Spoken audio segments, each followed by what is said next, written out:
know their real story behind the camera. Ang premier love team ng bansa. Ibubuko talaga kita. No. Okay. Kim Chiu and Zian Lim. Since 5 years. My girl. pero hindi pa kami magkakilala, hindi ko nga siya malapitan to say hi kasi marami siyang kasama. Yung ending namin na yun, nandun siya. Na sumusulip-silip kay Kim.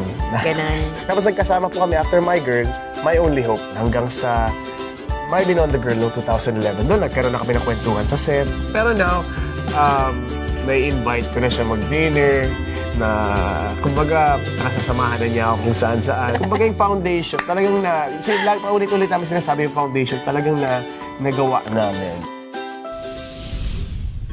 Change kay Sian, ako sobrang laki nang nagbago kay Sian Lim. Kasi dati sobra siyang mahiyain, sobra siyang parang gusto niya siya lang, nakakulong lang siya sa sariling circle niya, gusto niya siya lang lahat. Tapos nung nakilala namin siya, funny naman pala siya. Ngayon, hi! Hello! Wow! Gano'n na siya. Uy, nagkaroon siya ng confidence.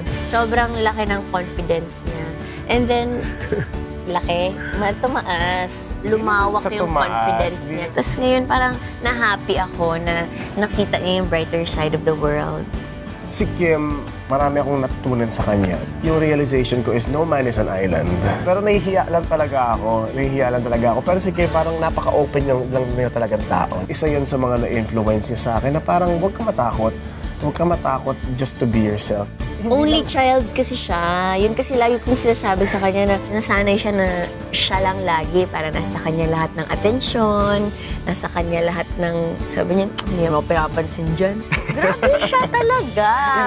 Tapos si Kim, yung contrast lang namin is I come from, talaga sa bahay namin, pag pupunta kayo sa bahay namin, talagang napakatahimik. Doon sa bahay naman ni Kim, talagang wow, fiesta every day. Talagang, at ganun pa lang, tama bang gawin sa Bisaya? Talagang masiyahin. Ang saya lang.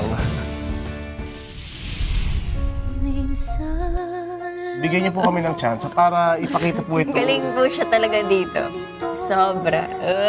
Ito pong material na to ay talagang pinaghirapan po namin. Talagang in-embrace talaga namin ang bawat character namin dito to show you a very wonderful love story. Walang kahit na sinong hindi makaka-relate dito sa kwento.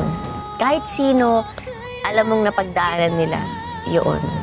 Siguro sa mga nanonood sa amin, ang iniisip nila from 2011 to now, what a long journey. They've been through so much. Yes, part of it is true, but para sa akin, I think nagsisimula pa lang kami. Kasi there's so many things they have to see pa about me, about Kim, and which is hindi pa nila talaga nakikita. Please give us a chance dito sa The Story of Us para maipakita pa namin ang mga hindi niyo pa nakikita. Ako kasi ngayon, pang 10th year ko na to sa showbiz. And syempre, I'm so happy and I'm so very, very thankful sa lahat ng mga sumusuporta sa akin. Kasi kung wala naman sila, walang nanonood ng teleserye ko, walang bibili ng ticket para manood ng pelikula ko, walang bibili ng album ko para pakinggan akong kumanta. Siguro I'm just blessed and siguro lucky na nabigyan ako ng chance every year to prove myself to a lot of people. Their story is your story. The Story of Us.